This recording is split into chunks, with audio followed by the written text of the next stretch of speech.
Kriminalitas seperti pembunuhan banyak tidak terpecahkan karena kurangnya bukti yang akurat. Berikut rentetan kasus yang sedang marak tentang pembunuhan, yaitu kasus penemuan mayat wanita tanpa busana di berbagai daerah.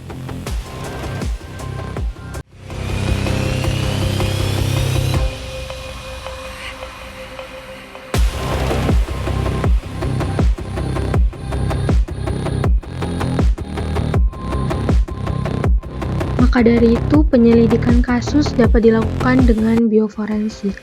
Lalu, apa itu bioforensik? Mari kita bahas. Bioforensik merupakan ilmu yang menggabungkan antara biologi dan forensik. Bioforensik digunakan untuk menganalisis bukti biologis seperti darah, DNA, maupun jaringan tubuh dalam kasus kriminal.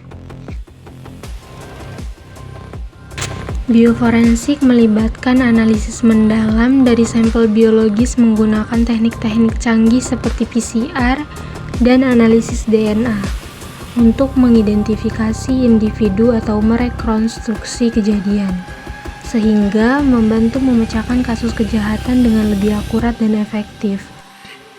Berikut merupakan macam-macam sampel biologis yang dapat dijadikan sebagai bukti forensik. Salah satunya ada cairan vagina. Cairan vagina berfungsi sebagai bukti penting dalam kasus kekerasan seksual maupun pembunuhan.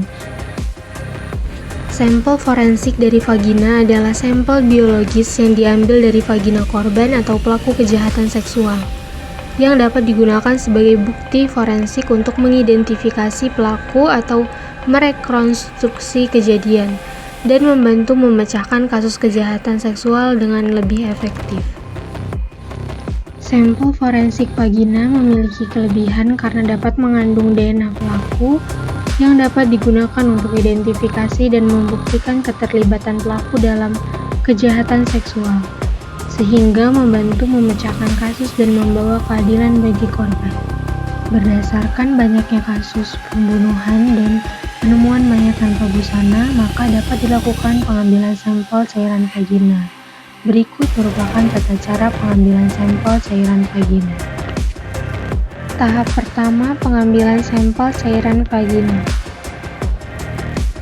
Pertama-tama, gunakan spekulum vagina tanpa pelumas. Agar tidak merusak sampel, pastikan spekulum dan swab steril sudah disiapkan. Tahap kedua, masukkan spekulum steril tanpa pelumas ke dalam vagina secara perlahan. Kemudian, sampel diambil dari area dengan cairan terbanyak atau dari fornix vagina. Kemudian, tahap kedua, penyimpanan sampel. Masukkan swab ke dalam media transportasi sesuai jenis pemeriksaan, misalnya media khusus untuk PCR atau NAAT. Langkah berikutnya, beri label jelas nama korban, tanggal, dan jam pengambilan sampel. Lalu simpan sampel di suhu sesuai petunjuk laboratorium.